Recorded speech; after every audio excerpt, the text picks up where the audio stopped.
nagpadala ng report sa akin ang DOE, 51 days yung ating inventory, no? On the average. LPG being the shortest, 34 days.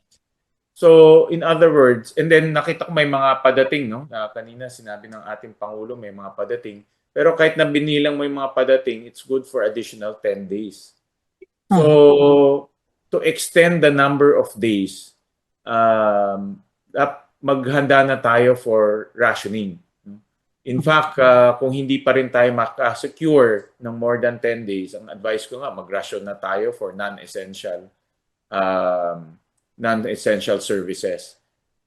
Dahil hindi tayo pwede mag-ration kung malapit na maubos yung gasolina natin or maubos yung crudo eh. As early as now, mag-ration na tayo para ma-extend natin from 51 days kung kaya ma-extend yan to another 90 days or even longer. Dahil hindi natin pwedeng hindi tayo pwedeng mag-ration pag malapit na maubos yun. Lalo tayo magkakaroon ng problema. Yes, I know it's unpopular. No? Hindi siya popular at this point, but this is reality. Hanggang 51 days lang ang ating gasolina. Pag inantay pa natin yan ng malapitan, magkakaproblema tayo. No? So mas maganda pang i-extend natin yan ng mas mahaba para makasurvive, makasurvive at makatawid tayo. May mga kausap ako mga private sector companies and they're open sila dahil alam nila importante 'yun. So yung mga essentials of course dapat protektahan yung katulad ng mga ambulansya, bombero, police, defense, Philippine Coast Guard. Pero kung mga non-essential naman, pang mga leisure, pwede na tayong sa aking pag-aanalisa, pwede na tayong mag-ration. If you want to extend by additional 60 days, kailangan natin mag-reduction in consumption by 50% daily consumption.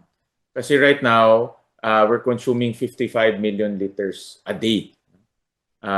So if you want to extend it by 60 to about 90 days, we need to reduce that to about 30 million liters a day, more or less, no? 50%.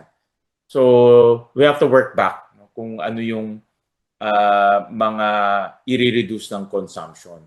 I don't have that granular data right now. Medyo mabusisi but ang amin is the overall how much reduction do we need. So ang suggestion namin for the transport sector is 50% reduction on daily consumption.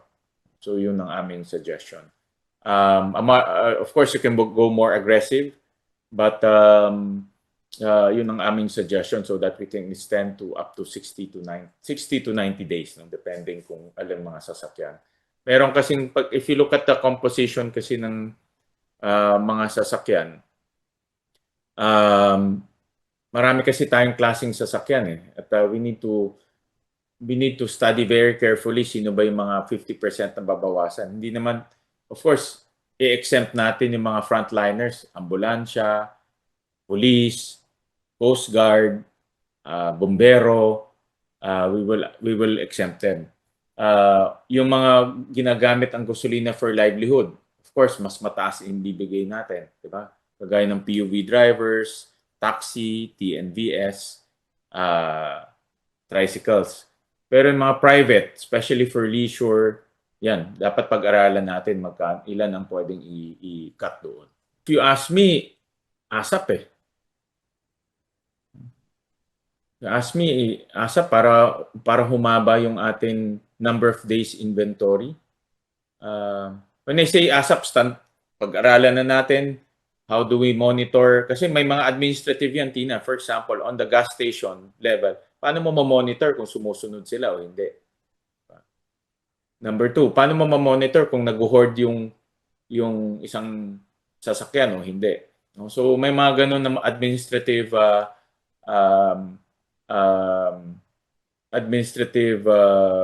operational and administrative portions that we need to analyze and implement. Sir, does this need legislation or executive action na lang po ito? Executive action pwede nito. Especially meron na tayong executive order. Kailangan ang public transportation natin should keep up. Yung mga MRT, LRT natin na nasa nasa ano nila, nasa depot nila dapat palabasin lahat. Yung mga sasakyan natin dapat yung mga PUVs, PUJs dapat nagfa-function lahat.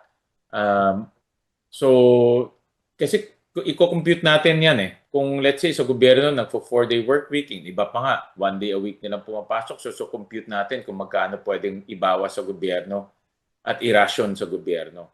So unahin muna natin i-compute sa gobyerno. Magkano, ano ba irarasyon natin sa gobyerno? Dahil nag-implement tayo ng 4-day work week.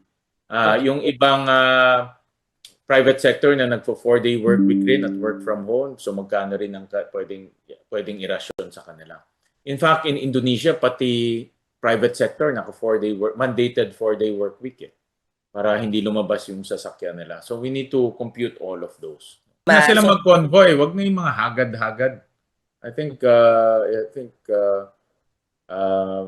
mag-conserve na muna sila, wag na muna maghagad-hagad. Yung hagad kasi minsan isang tao pero dalawa yung sasakyan tapos meron pang hagad. So talagang mauubos yung konsumo natin ng gasolina. So umpisahan natin sa mga politiko. Doon sa mga naka-hybrid EV, at least wala na silang problema. Yung mga nasa traditional vehicles, yun ang magiging